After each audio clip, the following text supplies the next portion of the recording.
사도행전 13장을 한번 보겠습니다. 이거는 굉장히 중요한 장이에요. 사도행전에 있어서 사도행전에 몇 가지 중대한 사건이 이렇게 하나하나가 기록되어 있는데 그 중에 하나가 우리가 알고 있듯이 사도행전 1장 14절의 말씀이죠. 그들이 마가다락방의 집에 모여서 오로지 기도에 힘썼다라는 게 굉장히 중요한 시작이고, 그리고 사도행전 2장에 나와 있는 그 오순절 날이 일어난 그 성령의 역사, 이게 굉장히 중요한 사건입니다. 그리고 나서 나오는 사건이 사도행전 3장 사건이죠. 성전 미문에 앉은 뱅이. 이건 단순히 미문에 앉은 뱅이 하나를 고친 게 아니고 그야말로 예루살렘이라는 최고의 그 하나님의 계획이 있었던 도성, 그 도성 안에 그러나 가장 종교화되어 있는 그 현장을 한순간에 확 뒤집어 버리는 사건. 그래서 3천 제자, 5천 제자가 찾아질 수 있는 그러한 그야말로 예루살렘이라는 도시의 어떤 그 판을 흔들어 버리는, 그죠? 예루살렘의 판을 흔든 사건이에요. 그 성전 미문에 앉은 뱅이 사건은 그렇게 중요한 거였습니다. 그러니까 그건 여러 그 치유받은 여러 사건 중에 하나가 아니고 일종의 어떤 그 세계 복음화할 수 있는 그 현장을 완전히 세팅해 버리는 그런 사건이 사도행전 3장이었죠. 그리고 나서 나온 사건이 사도행전 11장에 있는 안디옥 교회 사건입니다. 예루살렘 교회가 세계 복음화에 대한 계획, 다시 말해 이방 전도에 대한 언약이 명확하지 않고 유대교 사고가 여전히 남아서 그 초대교회가 유대인들에게만 복음 전하려고 하는 그 경향을 가지고 있을 때 완전히 그들이 새로운 눈을 뜨게 된 사건이 바로 사도행전 11장 19장에 있는 그 안디옥 교회의 사건이었죠. 그리고 나서 또 하나의 사건이 바로 오늘 13장의 사건입니다. 이거는 기독교 역사, 다시 말하면 구약과 신약을 다 통틀어 봐서도 이 일은 전무후무한이었어요. 뭐냐면 선교사를 처음으로 파송하는 사건이었어요. 구약 시대 선교사 파송이 없잖아요. 없습니다. 그냥 뭐 노예로 끌려갔기 때문에 가서 마지못해 했고 포로로 끌려가서 하고 뭐 이런 식이잖아요. 다니엘이 뭐 자기가 나는 자 바벨론 가서 복음 전해다 그러고 간 적이 없어요. 그냥 노예로 끌려가서 마지못해 했어요. 선교사로 처음 파송해 본 사람이 하나 있었어요. 그게 누구예요? 요나였어요. 요나를 하나님이 처음으로 선교사로 파송해 봤는데 이게 웬일인 겁니까? 이게 도망가기 바쁘죠. 안 하겠다고 난리치죠. 나중에는 그 억지로 진짜 말좀 억지로 그냥 막 코에 끼어가지고 와서 그거 복음 전하라고 했던 그거 전하기 싫어가지고 그냥 한나절 그냥 그것도 그냥 무슨 저기 처삼촌 벌초하듯이 그냥 대충 그냥 한바탕 하고 왔는데 완전 도시가 뒤집어지는 사건이 있었어요. 그런데도 요나는 계속 하나님께 투덜대고 원망하고 하는 이야기가 나오잖아요. 그러니 이게 선교를 한다고 하는 게 의외로 쉽지 않은 거였죠. 그죠? 그 아무리 선교해도 그렇게 자기 생각에 꽉 차가지고 안 되는 거예요. 그랬던 선교가 드디어 사도행전 13장에 보면은 5인 1종 선교사가 파송되는 사건입니다. 이건 그야말로 인류 역사에 정말 전무후무한 일이라는 거예요. 그래서 바울의 전도자 바울이 왜 세계 역사를 뒤바꿨는가가 바로 여기에 나오는 거죠. 바울이 선교사로 떠나는 장면이 나옵니다. 이게 이제 나중에 바울의 세 번째 세계 선교하는 출발점이잖아요. 그러니까 사도행전 13장은 이게 그냥 보통 사건이 아닌 거예요. 그야말로 2000년에 아니 앞으로도 더 많은 세월의 방향을 완전히 바꿔버리는 사건이 바로 이 사도행전 13장에 있는 5인 1조 선교사 파송이다라고 보여지는 거죠. 자 이렇게 될 때 이 사건을 보면서 우리가 뭘 깨닫냐면 왜 사도 바울은 그런 발걸음을 옮겼을까? 이유는 딱 하나예요. 말씀을 제대로 깨달은 거죠. 그죠? 말씀을 제대로 깨달은 거예요. 생각해 보세요. 아브라함한테도 처음 준 메시지가 뭐냐면 내가 너로 인한 만민이 복을 받도록. 이스라엘 백성에게도요. 대세장의 나라가 되어 전 세계를 살리는, 그래서 계속 그런 메시지를 하나님은 끊임없이 줬는데 이 말씀을 제대로 이해한 사람이 누구다? 바울인 거예요. 바울이 말씀을 진짜 하나님의 의도, 우리가 성경을 아무리 읽어도요 의도 파악이 안 되면 그거는 꽝이에요, 꽝. 그죠? 아니, 사람이 대화를 하면 대화에 의도가 있는데 상대방이 그 의도를 파악 못하면 이 대화 밤새 했는데 아무 결과가 없는 거죠. 의도 파악이 굉장히 중요하잖아요. 무슨 의도로 이 말을 할까라고 하는 것이 중요합니다. 그 의도 파악이라는 것이 우리가 말씀 볼 때도 똑같아요. 하나님의 의도가 있었어요. 그게 뭐죠? 선교입니다. 전도 선교가 하나님의 의도고요. 그거를 바울이 말씀을 딱 보는 순간 깨달은 거예요. 예수님이 부활하기 전, 승천하기 직전에 준 메시지가 뭐예요? 예루살렘, 유다, 사마리아 땅끝까지를 나의 복음이 증인이 되라. 베드로 참 부를 때 한 메시지가 뭐예요? 사람 낚는 어부가 되게 하리라. 언제나 전도 선교라는 방향을 놓고 주님은 메시지를 주거든요. 마태복음 28장에도 마찬가지잖아요. 그런데 이 부분을 바울이 정확하게 깨달았다라는 거죠. 자, 그렇다면 우리가 제목이 뭐냐면요, 영적 차원의 원네스라는 표현이에요. 이게 이 단어를 놓고 보면 되게 어려운 표현이에요. 영적 차원, 영적 차원 알겠죠? 육신 차원은 아니니까 영적 세계예요. 근데 이 원네스 이 말은 또 뭘까요? 원네스란 말은 하나님과 나와 현장이 하나가 된다는 얘기잖아요. 하나님의 의도, 그 의도를 가진 나, 그리고 내가 움직이는 현장, 이게 삼위 현장이 딱 이렇게 연결되는 것이 원네스예요. 하나님이 말씀하고 있고 그 말씀이 나에게 주셨는데 내가 현장에 이걸 적용한다 하면 이게 원네스가 되는 거예요. 원네스가 안 된다는 얘기 뭐예요? 하나님 말씀 따로, 받는 나 따로, 현장은 상관없고, 그럼 이건 완전 다 분리된 거죠. 이걸 이제 분열이라고 하는 거죠. 분열의 반대가 원네스 아닙니까? 그러니까 우리가 신앙생활을 할 때 이게 분열된 상태로 신앙생활하는 사람이 있어요. 말씀 들은 거 따로, 나 따로, 현장 따로. 현장에 관심 없지. 또 하나님 말씀은 또 그냥 뭐 그냥 기록인가 보다. 나는 나대로 신앙생활하는데 하나님 말씀 하나 적용 안 해. 내가 알고 있는 그 상식, 세상적인 지식 그거 가지고 그대로 해. 이게 하나도 안 맞는 거야, 하나도. 그야말로 정말 실패의 삼위일체지. 안 될 수밖에 없는 그런 경우가 많잖아요. 요게 이제 영적 차원에서 요게 돼야 된다는 거죠. 자, 그러려면 무엇이 가장 중요하냐라고 할 때 말씀입니다. 제일 중요한 건 말씀이에요. 자, 유대인들 한번 보세요. 유대인은 전형적으로 이 원리스가 안 된 사람들이에요. 유대인은요, 하나님 말씀 따로야. 성경을 매일 들고 다니는데 그건 성경에 그냥 기록된 거에 불과해요. 그리고 자기들은 유대인 전통 문화와 학습, 그 관습과 규례와 율법에 따라 그냥 살아.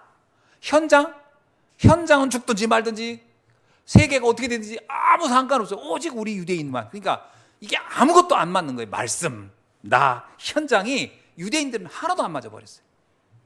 결국 어떻게 됐어요? 하나님이 그 유대인을 보니까 하나님이 스트레스를 너무 받아가지고 엄청 받은 거예요. 이거 안 되겠다. 그냥 흩어져 지내라 해가지고 2000년을 디아스포라로 만들어버린 거예요. 못 알아들으니까. 그러니까 이게 삼위일체예요. 그러니까 뭐 실패의 삼위일체라고 할 수 있죠. 원리스 안 되면 이렇게 됩니다. 하나님과 나와 현장이 안 되면. 자, 그래서 유대인들이 놓친 가장 중요한 거 뭐다? 말씀을 놓쳤다. 하나님 말씀 놓쳤어요. 왜 놓쳤을까요? 놓친 이유는 율법이 그 말씀을 대신하는 줄 알았어요. 율법은 의도가 있었어요. 율법을 주는 의도. 율법이 뭐냐면 하나님이 우리에게 율법을 줬을 때는 율법은 뭐라고요? 몽학선생이라고 그랬거든요. 몽학선생이라는 얘기는 우리나라 표현으로 말하면 초등교사. 그리고 율법은 복음이 올 때까지만 그 기능을 한다라고 분명히 성경에서 말하고 있어요. 그런데 이들은 율법 자체를 자기 신앙생활의 모티로 잡아버린 거예요. 모델로 딱 그걸. 그러니까 말씀 아니죠. 말씀 아니에요. 그냥 율법을 잡아버렸어요. 또 하나는 그들의 전통과 제도를 삶의 내용으로 잡아버린 거예요. 이렇게 돼버린 거예요. 우리가 자칫 한번 보면 신앙생활 할 때 윤리적인 기준으로 또는 유교적인 기준으로 오랫동안 내가 세웠던 인본주의적 기준으로 신앙생활하게 되면 문제가 계속 오게 되는 거죠. 그래서 항시 말씀을 딱 봤어요. 말씀을 보고 나를 봤어. 근데 이게 안 맞아. 그러면 말씀이 안 맞는 거예요? 내가 안 맞는 거예요? 내가 안 맞는 거예요. 내가 틀린 거예요. 말씀이 맞고 내가 틀린 거예요. 근데 우리는 어떻게 하죠? 말씀이 문제가 있네. 그래서 이거 말씀 문제가 있어. 다른 데는 뭐라고 없나? 그 말씀을 바꾸려고 하는 경향이 우리에게 있는 거예요. 왜냐? 내 생각을 절대 포기를 못 하는 거예요. 왜 그럴까요? 굉장히 뭔가 손해가 본다는 생각을 하는 거지. 그죠? 손해 본다. 그 성경에 나오잖아요. 부자 청년 나오잖아요. 네 있는 거 다 가난한 사람 주고 넌 나를 따르라. 이 청년은 많은 걸 손실을 본다고 생각을 한 거예요. 그러니까 근심하며 돌아갔어요. 왜? 말씀과 나와 현장이 안 맞은 거예요, 이 사람이. 근데 예수님이 맞춰봐 그랬더니 그게 너무 싫은 거야. 이거 내가 어떻게 왜 꼭 그렇게 살아야 돼요? 그리고서 이제 나 그럴 바엔 안 믿어요. 그럴 바엔 신앙생활 안 해요. 그리고 그냥 관계 그 부자 청년의 모습이었잖아요. 원리스가 안 되면 이렇게 돼버리는 거죠. 자, 그렇다면 우리가 먼저 붙잡을 말씀이에요. 하나님의 언약은 반드시 성취되는 겁니다. 그죠? 하나님 말씀은 반드시 성취돼요. 그 언약은 반드시 성취돼요. 그런데 유대인들은 이거를 믿지 않은 거예요. 하나님의 말씀이 성취된다는 걸 안 믿었어요. 그거 중에 대표적인 게 뭐냐? 창세기 3장 15절의 내용이에요. 그게 뭐죠? 여자의 후손으로 오는 그리스도예요. 여자의 후손으로 오는 그리스도는 그 내용이 그런 거예요. 사단의 머리를 짓밟는 그리스도거든요. 다시 말하면 사단의 권세를 깨트리는 그리스도가 여자의 후손으로 반드시 온다. 이 말은 뭐를 전제로 한 거죠? 사단이라는 존재에 대한 답이에요. 우리가 사는 동안에 이 땅엔 반드시 사단이라는 존재가 있단 말이에요. 그 사단의 존재를 어떤 거로 이거를 해결할 수 있겠느냐라 할 때 그거는 여자의 후손으로 오는 그리스도만 해결할 수 있어라는 것을 우리에게 알려줬는데, 이 유대인들은 어떤 그리스도로 생각하냐면 사단의 세력을 결박하고 사단의 세력을 분쇄하는 그리스도가 아니라 이스라엘 민족만을 부강하게 하고 잘 살게 하는 그리스도로 이렇게 오해를 한 거예요. 그래서 그게 정치적 메시아예요. 유대인들의 메시아관은 자기 민족을 위한 그리스도야. 아닙니다. 하나님은 그렇게 말한 적이 없어요. 내가 그리스도를 보내는데 그리스도는 너희들을 위해서만 살 거야. 이렇게 한 적이 한 번도 없어요. 사단의 세력을 깨는 그리스도를 보내야겠다라고 얘기한 거거든요. 이 말을 못 알아듣는 거예요. 그러니까 그리스도란 단어는 알지만 의미는 해석을 엉뚱하게 해버린 거예요. 그러니까 이게 다 문제가 돼버리는 거예요. 그래서 예수님이 내가 그리스도라고 했을 때, 아니 네가 우리 유대인을 위해서 하는 게 하나도 없네. 왜냐면 그 생각을 안 바꾸니까 왜 유대인을 위해서는 아무것도 안 하냐 너. 에이 이거 신성모독죄, 그래서 십자가 달아 죽여버려야 되겠다, 이렇게 나간 거예요. 두 번째 기억할 게 뭐냐면 창세기 6장 14절입니다. 방주를 만들어라 할 때 그 방주는요, 심판을 멸하는 그리스도를 말하는 거예요. 모든 인간은 반드시 지옥의 심판을 받게 됐어요.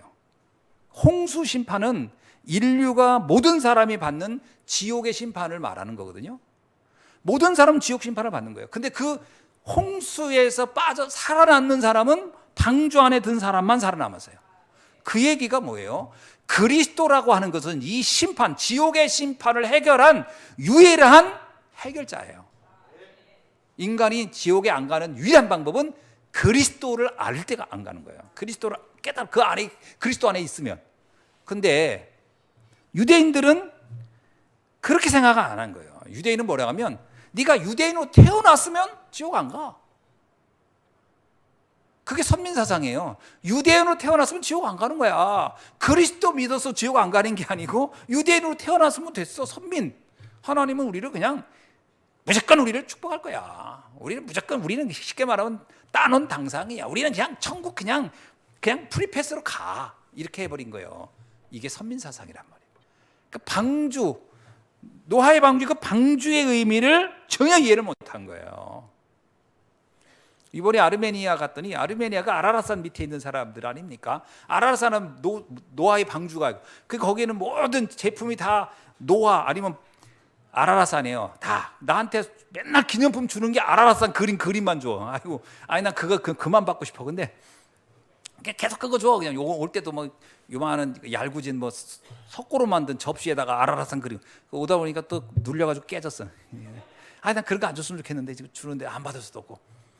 근데 이번에 가서 방주 이야기를 제가 한 거예요. 여러분 방주 저 산 위에 여러분 맨날 보는 저 아라랏산 위에 거기에 방주 있다고 생각하냐?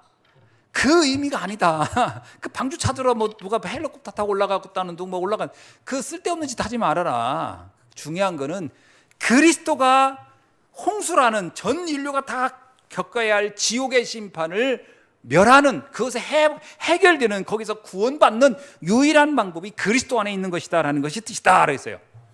이분들이 아멘을 못해요. 그냥 얼굴이 뽕 쪄가지고 왜? 지금까지 그렇게 생각 안 한 거야.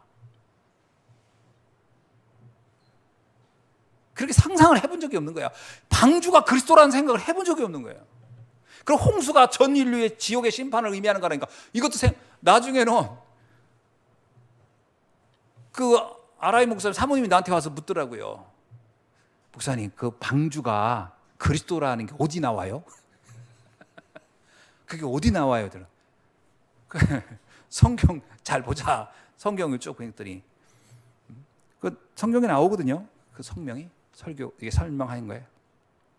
그랬더니 이분이 그런 뜻이겠군요. 자기가 정말 충격이었대. 충격. 지금까지 아마 우리 아르메니아 사람 중에 방주가 그리스도를 말한다는 거는 거의 아무도 모를 거려 그러더라고. 모릅니다. 이렇게 답답한 거예요. 이렇게 답답한 거예요. 그 유대인이고 오죽했겠어요. 그러니까 말씀을 전혀 이해가 안 되는 거예요. 출애굽기 3장 18절이 뭐예요? 희생 제물인 그리스도예요. 이스라엘 백성이 애굽에서 430년을 노예로 살았어요. 어떻게 빠져나옵니까? 430년의 노예 빠져나온 길이 방법이 없어요. 그 누구도 그곳에서 해결시킬 방법이 없어요. 그런데 6월절 날 어린 양의 피를 문설주에 바르는 날 그들은 해방이 된 거예요. 그건 뭘 상징하는 거죠? 우리가 완전히 저주의 올무에서 꼼짝 못한 인생이 그 죄악 속에서 완전히 잡혀서 영원히 저주 속에 가야 할 우리 인생이 그리스도의 십자가의 대속의 은혜로만 해방된다라는 거 아니겠습니까? 그런데 이거를 유대인들이 어떻게 생각했습니까? 그리스도의 십자가가 대속이다? 아니에요. 그거는 부끄러운 것이다라고 할 만큼. 그래서 유대인들은 십자가를요, 그리스도의 십자가가 대속이라고 생각 안 합니다. 뭐라고 생각하냐면 처형받은 형틀이라고 생각하는 거예요. 완전히 해석이 달라요. 이사야 7장 14절은 뭡니까? 처녀의 아들이 와서 하나님을 만나게 하는 그리스도란 뜻이에요. 다시 말하면 우리가 왜 재앙 저주가 왔냐? 하나님과 떠났기 때문이에요. 인간이 사단에게 속아서 그 하나님과 떠나던 인간을 하나님과 만나게 하는 일을 하는 분이 그리스도라는 거거든요. 그분이 처녀의 아들로 오셔서 그 일을 해준다는 거예요. 우리를 하나님과 만나게. 그래서 예수님이 그러잖아요. 내가 곧 길이요 진리요 생명이니 나로 말미암지 않고는 아버지께로 갈 자가 없느니라. 이게 얼마나 놀라운 일인가. 하나님을 어떻게 만납니까? 많은 사람들이 그리스도를 이해를 못하고도 난 하나님을 안다, 하나님 만났다 자꾸 그러는데 그건 자기의 신념이고 생각이지 성경의 말씀으로는 안 맞는 얘기예요. 하나님을 만나는 방법은 딱 하나예요. 그리스도를 통해서 만나는 거예요. 그 예수님이 그러잖아요. 요한복음에서 나를 본 자는 하나님을 본 것이고 나를 아는 자는 아버지를 아는 것이다. 근데 예수님의 제자인 빌립도 그 말을 못 알아들었어요. 뭐라고 하냐면 아니 예수님 우리 곁을 떠난다는데 이제 좀 하나님 좀 보여주세요. 그게 빌립이 나름 고민하다가 부탁한 거예요. 예수님한테. 예수님 마지막 떠난다는데 제 부탁 하나 좀 들어주세요 한 거예요. 간절하게. 그래서 뭐냐 했더니 이제 주님이 떠나면 우리가 하나님에 대해서 들을 수도 없는데 하나님 좀 보여주세요, 이 얘기. 내가 볼 때는 이거 굉장히 간절한 요청이에요. 왜? 지금까지 하나님을 믿는다고 하면서 왔는데 하나님을 모르겠단 말이에요. 그러니까 나름 자기는 고민해서 한 얘기예요. 그때 예수님이 뭐라고 하냐면 이렇게 얘기하잖아요. 요한복음에 한번 보세요. 이게 굉장히 중요한 얘기거든요. 요한복음 14장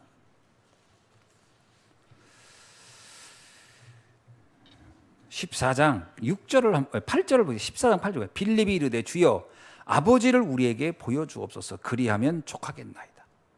이제 빌립이 얼마나 이게 간절한 간곡한 부탁이겠어요. 하나님 좀 보여주세요. 나름 예수님 정도면 하나님을 보여줄 수 있을 거라고 생각했겠죠. 그러면 이제 홀로그램처럼 짠 이렇게 생기게 이렇게 보여줄 줄 알았겠죠. 그러니까 예수님께서 이르시되 빌립아, 이게 빌립아 이것도요. 이게 기록이 이렇게 되는데 내가 이렇게 오래 너희와 함께 있었을 때 네가 나를 알지 못하느냐? 나를 본 자는 아버지를 보았거늘 어찌하여 아버지를 보이라 하느냐? 이야, 정말 쇼킹한 얘기예요. 빌립은 충격 먹었을 거예요. 어이? 예수님이 곧 하나님이었어요? 이거 얘기예요. 그래. 너 그거 아직도 몰랐니? 말씀이 육신이 되어 네 앞에 나타났다고 했지 않냐? 그죠? 그리고 나와 하나님은 하나라고 하지 않았냐? 근데 아직도 그 말을 그렇게도 이해가 안 됐냐라는 얘기거든요. 그 얘기가요. 이사야 7장 14절의 말씀이에요. 처녀의 아들이 와서 그 이름을 임마누엘이라 하랴. 하나님을 만나게 할 것이다. 예수님이 곧 하나님이라니까요. 근데 유대인이 이걸 이해했어요? 몰랐어요. 유대인이 어떻게 생각했어요? 예수님? 목수의 아들 아니요? 아니 이거 우리 그 형제들도 우리가 다 아는데 지가 무슨 하나님이라고 저 까불고 있어. 저거 신성모독죄 저 죽여버려야 돼. 그래서 죽인 거예요. 전혀 이해를 못한 거예요. 그러니까 유대인들이 뭘 몰랐다? 그 사람 성경을 읽었지. 엄청 읽었어요. 그러나 성경이 의도하는 바, 성경이 말씀하고 있는 그 핵심 전혀 몰랐다. 이게 비극인 거예요. 오늘날도 잘못하면요, 많은 사람들이 신앙생활 하면서 정작 이것만 모르는 거예요.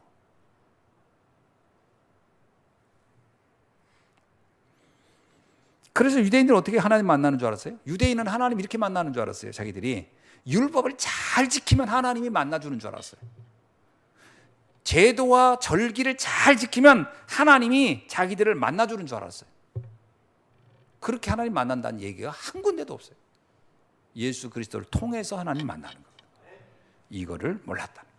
이 놀라운 사실을, 이 어마어마한 분명하게 성경은 기록하고 있는데 사람들은 자기의 오래된 생각 때문에 이게 안 보여요. 이걸 읽어도 이게 그렇게 깨달아지지가 않는 거예요.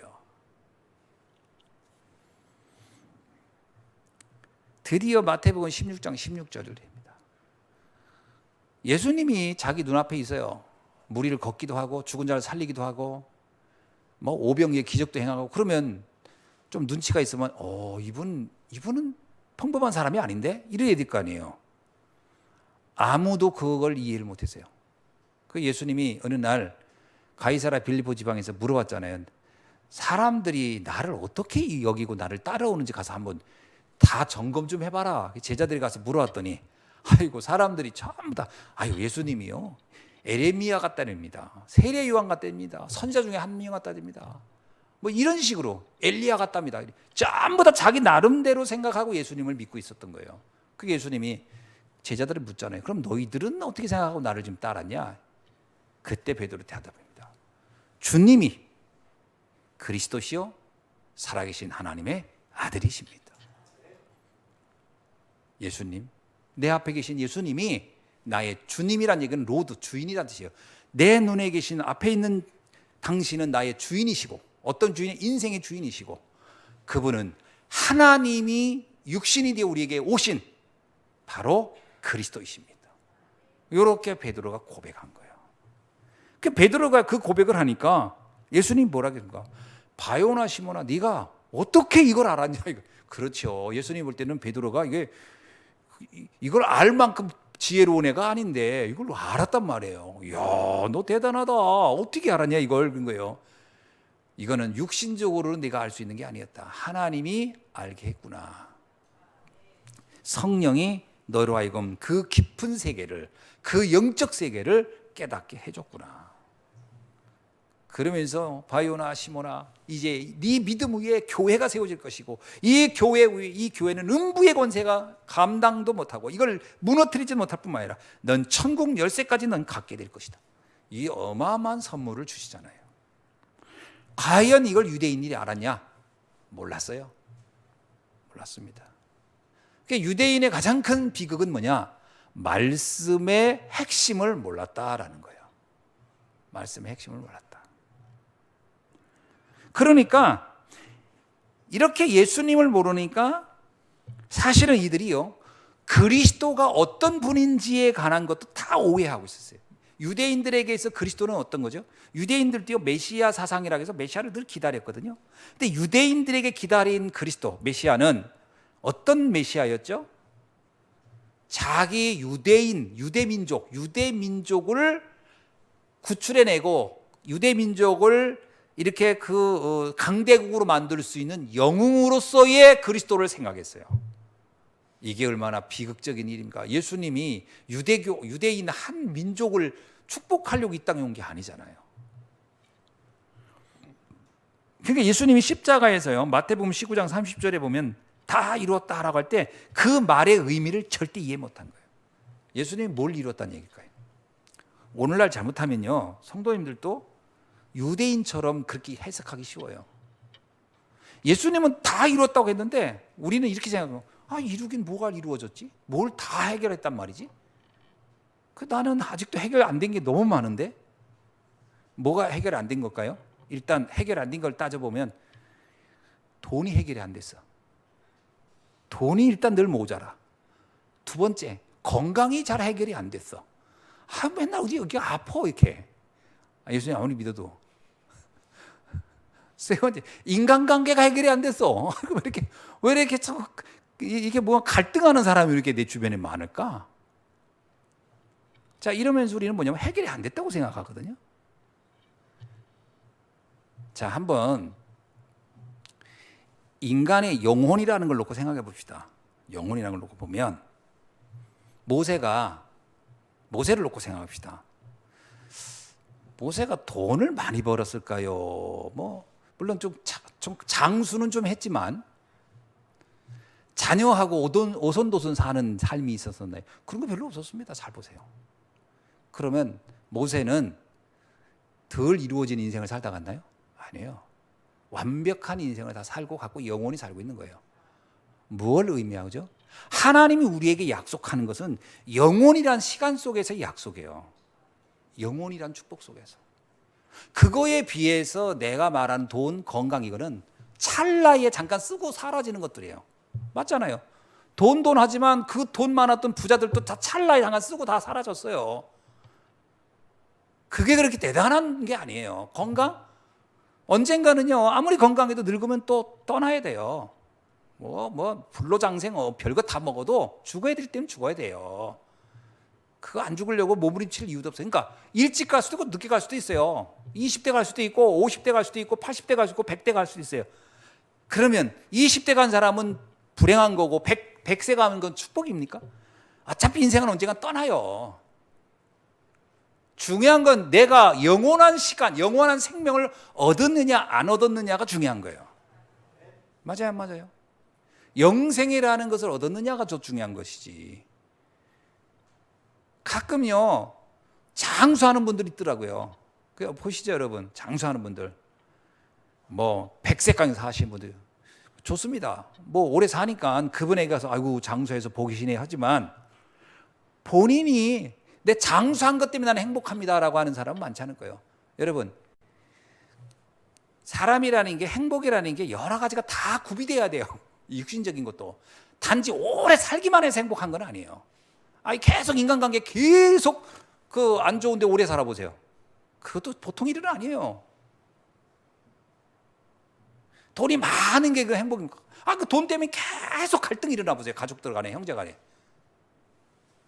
이번에 일본 그 여자분 재미난 얘기 하더라고요. 자기가 북한에서 이제 그 명문대를 나왔어요. 북한에서. 그게 수재더라고. 여자가 똑똑해요. 근데 자기가 출신이 어떤 출신이냐? 그 일본인 조총련계 어머니 밑에 태어난 거예요. 그래서 이 사람들은 늘 감시 1호 대상이야. 그러니까 이 사람들은 절대로 그 피가 백두혈통이 될 수 없잖아요. 북한의 혈통하고 다른 거예요. 그러니까 탁한 피를 받았다 해가지고 이것들은 절대로 이건 성공시킬 수 없어요. 그러니까 계속 무시당하는 거예요. 그러니까 그 억울함도 있는데 똑똑하게 생긴다. 얼굴이 또 되게 미인이에요. 그러니까 사람들이 지나가면서 팬데 뭐라고 하냐면 출신 성분은 더러운데 얼굴은 왜 이렇게 생겼어 하면서 그러니까 얼굴이 이뻐가지고 맞은 거야.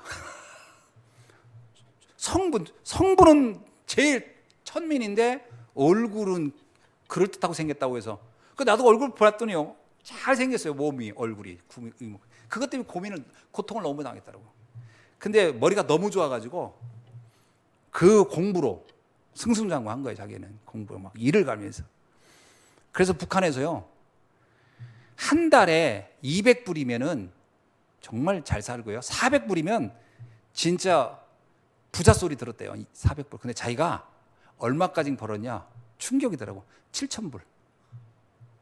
북한에서. 그래서 자기가요 그 돈으로 자기는 집을 짓고 이 경비 4명을 이렇게 다 두고 살았대요. 문도 4개인가 3개인가. 그 어떻게 하냐면 보위부 사람들이 다 돈으로 다 먹인 거예요. 다 자기 주변에 있는 사람을 돈으로 다 먹여가지고 다 자기 편 만들고 그렇게 살던 거예요. 이 사람 뭐라는 줄 알아요? 자기들이 하는 말이 있대요. 내 집에는 내 부모도 들이지 말라. 내 집에 왔다가 돈인 줄 알면 반드시 도둑으로 변한다. 아무도 믿을 수 없다. 그게 북한에 살는 동안에 있었던 자기 이야기 얘기하더라고요. 근데 그 얘기 듣는데 그래. 북한에서도 돈 있으면 아무도 못 믿는 거다. 여러분 집에 한 1,000억 있어 보세요. 집에 누구 오라고 할래? 못 할 거예요? 집에 어마어마한 그 비싼 거 있는데 자랑한 그날부터 잠 못 올 거예요. 이제 괜히 보여줬다. 괜히 보여줬어. 큰일 났다. 이거 어떡하지? 그런 거예요. 이게 행복이라는 게 어마어마한 다 결국은 다 놓고 가는 거예요. 세상. 다 이뤘다가 뭐죠? 영원한 답을 갖는 거예요. 영원한 영생을 얻었을 때 오는 거예요. 그러면 다른 게요. 있든 없든 아무것도 문제 안 돼요. 없으면 없는 대로 감사하고 있으면 있는 대로 감사하고 그런 거지. 그 의미에서 다 이뤘다요. 근데 이거를 유대인이 이해했어요? 한 명도 이해 못했어요. 한 명도. 다 이뤘단 말을 한 명도 이해 못했어요. 늘 나는 뭐 없다 이런 얘기를 우리들 하는지도 몰라요.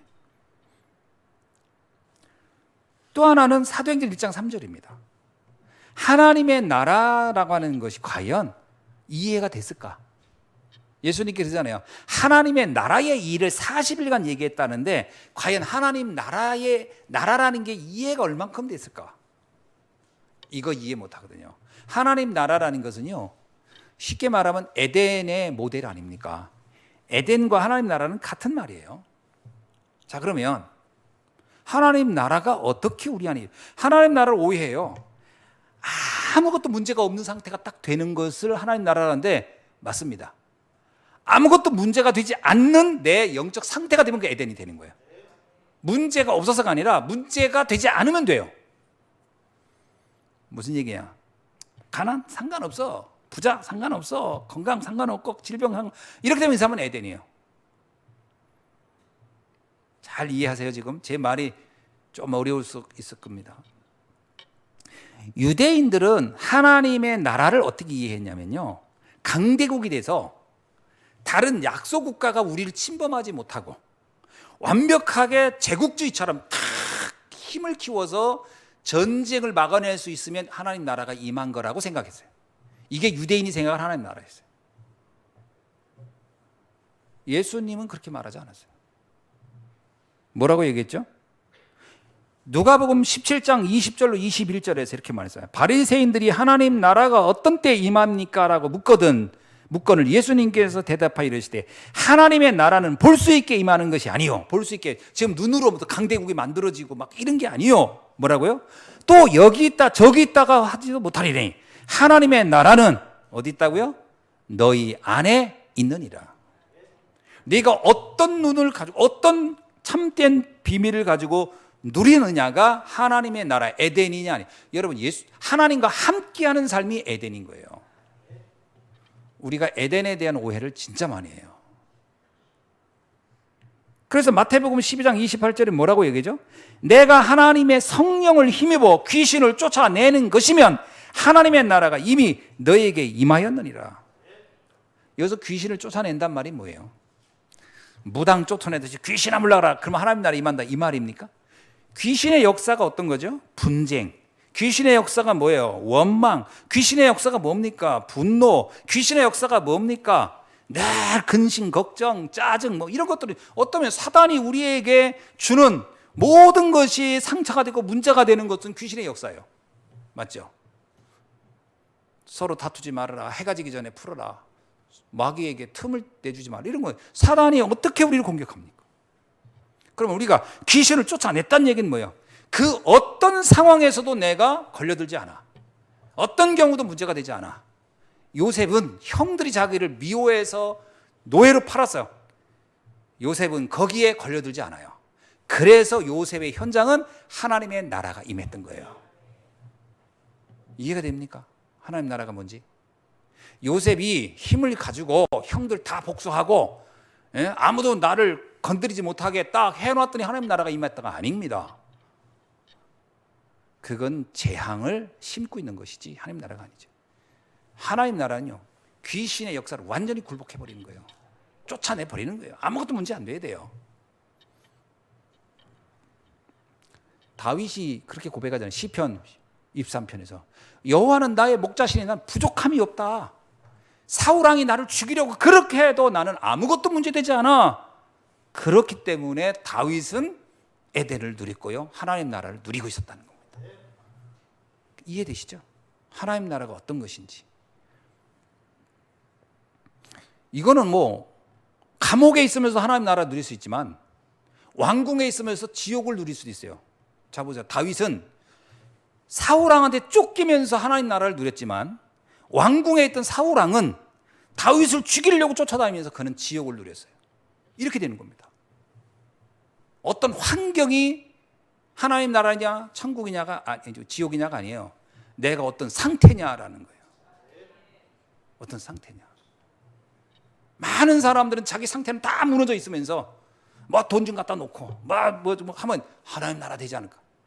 천만에 그렇게 안 옵니다. 하나님 나라 그렇게 오질 않아요. 그러니까 우리가 기도대로 틀리게 하는 거예요. 하나님 돈 좀 많이 주세요. 하나님 주님이 이럴 겁니다. 가뜩이 나도 지금 지옥 같은 데 가도 돈까지 더 있으면 넌 지옥이 하나 더 생기는데 어떻게 하면 좋겠냐. 이렇게 되는 겁니다.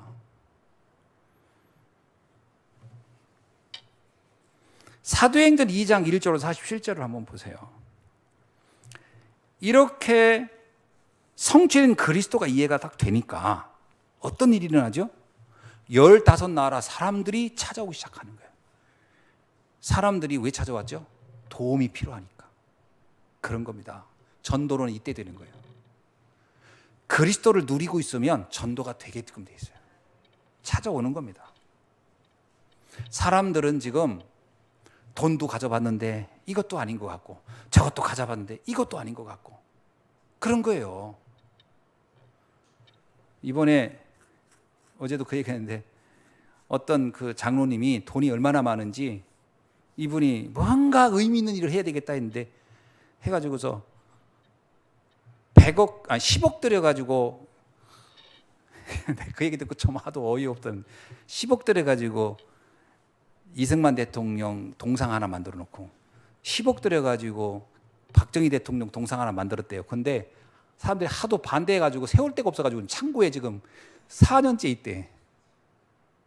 이야, 20억이 동상 만들어 창고에 있는 거예요. 아니 그 돈을 나한테 줬으면 우리는 지금 완전 세계복음하고 렘넌트 키울 텐데. 그게 이거 얘기하는 그분이 그 얘기하는 거예요. 아니 장로가 돼가지고 돈을 쓸 방법을 어떻게 그렇게 그런 생각을 했는지 모르겠다는 거예요. 본인은 애국한다고 생각하고 했는지 모르지만 뭐라는 줄 알아요? 그 우상을 만들어 놓고서 지금 창고에 놓고 그 사람들 그 앞에 갖다 꽃 갖다 놓기를 기대하는 것 같은데 황당하다는 거예요, 이분이. 참. 사람들은 지금요 답을 못 찾고 있습니다. 그 장로는 왜 그랬냐? 어떤 목사님이 그 얘기를 했대요. 이 목사님, 장로님이 돈이 굉장히 많은 분이에요, 지금. 근데 막 내가 어떻게 하면 하나님을 기쁘게 할 거냐 했더니 이 목사님이 박정희 대통령 동상 하나 만들고 이승만 대통령 동상 하나 만들라 해가지고 거기다 10억씩 10억씩 20억 투자한 거래요. 이 장로님은 인생에 답이 없어서 갔더니 동상 만들라는 답을 줘버려가지고 나 그 얘기 듣는데 진짜 기가 막히더라고. 기가 막혀. 사람들은 지금 답을 찾고 있어요. 돈이 없어서가 아닙니다. 답을 못 찾고 있어요. 15나라 사람들이 돈이 없었던 게 아니에요. 전 세계 다 여행하고 그때 당시에 세계 여행하고 올 정도니까 돈이 얼마나 많겠어요. 이들이 마가다락방을 왜 왔겠어요? 답을 찾은 거예요. 그래 여기서 이게 내 삶의 이유구나. 자녀들은 예언할 것이고 젊은이들은 환상을 볼 것이고 노인들은 꿈을 꾸리라. 얼마나 멋있습니까? 너무 멋지잖아요. 세 번째입니다. 이 유대인들이 놓쳤던 세 번째는 뭐냐? 세계복음화의 흐름. 하나님은 세계를 살리고자 한다는 의도의 전형이에요. 그래서 유대인들이 가장 강력하게 가졌던 생각이 뭐냐면 선민사상이에요. 지금도 유대인들이 가장 강력한 힘은 시오니즘이에요. 우리 유대인들이 예루살렘에 모여서 재림하는 주님을 맞이하자. 다시 올 주님을 맞이. 이런 식이란 말이에요. 이건 정말 흐름을 몰라도 너무 모르는 거죠. 완전히 세계복음화에 대해서 관심이 하나도 없는 거예요. 예수님이 뭐라고 하죠? 마태복음 28장 16절로 20절이 너희는 가서 모든 민족을 제자로 삼으라. 마가복음 16장 15절로 20절 온 천하에 다니며 만민에게 복음을 전파하라. 사도행전 1장 8절 땅끝까지 이르러 내 증인이 되라. 사도행전 11장 19절 환난 중에 안디옥에 모여서 그들이 모든 이방인들에게도 복음 전하는 이런 일들이 일어난 거죠. 심지어는 나중에는 어떻게 되죠? 로마까지도 복음을 전하는 인생이 됩니다. 얼마나 멋있는 인생입니까? 저는 아무리 생각해도 너무 제가 복을 많이 받았다는 생각이 드는 게 어떻게 하면 복음을 전할까 이 생각 하나만 했는데 하나님은 계속 복음을 전할 문을 열어가시는 거 보면서 야 너무 감사한 거예요. 근데 우리 성도님도 마찬가지 아닙니까 지금? 하나님은 우리가 하나님의 그 흐름 세계복음화의 여정에 우리가 있기를 원하는 줄로 믿습니다. 자, 말씀을 맺습니다. 하나님의 말씀은 반드시 성취된다는 겁니다. 마태복음 5장 18절에 이런 얘기 있어요. 천지가 없어지기 전에는 율법의 1.1획도 결코 없어지지 아니하고 다 이루리라. 여기서 말하는 율법이란 말은 우리가 아까 얘기한 그 율법이 아니고요. 모세의 말씀, 모세 오경을 얘기하는 겁니다. 그 오경의 말씀은 1.1획도 없어지지 않고 다 이루리라. 하나님의 말씀은 반드시 성취된다는 거예요. 그렇다면 이 하나님의 말씀이 우리에게 주어진 건 뭐죠? 너희는 가서 사람 낚는 어부가 되게 하리라. 우리에게 준 말씀이 뭐죠? 너희가 이르러 내 이 복음을 가지고 땅끝까지 이르러 내 증인이 되게 하리라. 하나님 말씀 된다는 거예요. 우리가 언약을 딱 잡기만 하면 돼요. 그리고 우리에게 뭘 주셨습니까? 교회의 축복을 주셨어요. 마태복음 16장 17절로 19절이죠. 이 말씀은 반드시 성취됩니다. 내가 그리스도의 언약을 딱 잡고 있으면 바로 아무것도 나를 건드릴 수 없는 든든한 반석 위에 있는 교회가 되고, 그리고 우리는 천국의 열쇠를 가지고 보좌의 축복과 시공간 초월의 능력을 가지고 하나님의 나라를 이루어가는, 하나님 나라를 누리는 축복이 우리 안에 펼쳐진다는 것이죠. 2023년도에 제가 이제 바라기는 그렇습니다. 뭐 이것도 해야 될 것 같고 저것도 해야 될 것 같고 이것도 있고 저것도 있고 했죠. 근데 그거는 하나님이 하실 거라고 좀 봅니다. 뭐 우리가 막 원했더니 되고 안 원했더니 안 되고, 그건 하나님이 필요하면 하시겠죠. 근데 한 가지는 우리가 절대 잊지 마셔야 돼요. 뭐냐? 하나님의 말씀은 반드시 성취된다는 거예요. 그리고 말씀 따라간다는 거죠. 그래, 난 하나님 말씀 따라간다. 누가 말하게도 말씀 따라간다. 내 생각이 좀 안 맞으면 나를 내려놓고 말씀을 선택하고, 그런 작은 행동들을 하나씩 하다 보면은 어느 날 상상할 수 없는 전무후무한 응답의 자리에 우리 인생이 놓여 있을 줄로 믿습니다. 기도하겠습니다. 하나님 감사합니다. 이스라엘 백성들이 절대로 알지 못했던, 유대인이 절대로 알지 못했던 말씀에 대한 비밀을 우리가 알게 하여 주시고, 이 말씀 따라가며 하나님의 나라를 누리고 말씀 따라가며 전 세계 살리는 일에 우리를 불러주신 주님을 찬양합니다. 237 5천 종족을 우리 가슴에 품게 하신 주님, 그리고 병든 자들을 치유하고 답을 주는 자로 우리를 세워주신 주님, 또한 우리 후대들에게 이 놀라운 비밀을 알려야 한다는 사명을 주신 주님, 그래서 나는 부족하고 연약하지만 하나님의 절대 계획과 절대 능력과 전능함이 오늘 우리를 통하여 현장에서 나타날 줄로 믿습니다. 주님, 나의 능력 때문이 아니고 주님의 능력이, 주님의 전능함이 우리의 현장을 하나님의 나라로 만들게 하여 주시고, 전 세계 이 재앙을 완전히 꺾고 하나님의 나라 에덴을 회복시켜 주옵소서. 살아계신 주 예수 그리스도의 이름으로 기도하옵나이다. 아멘.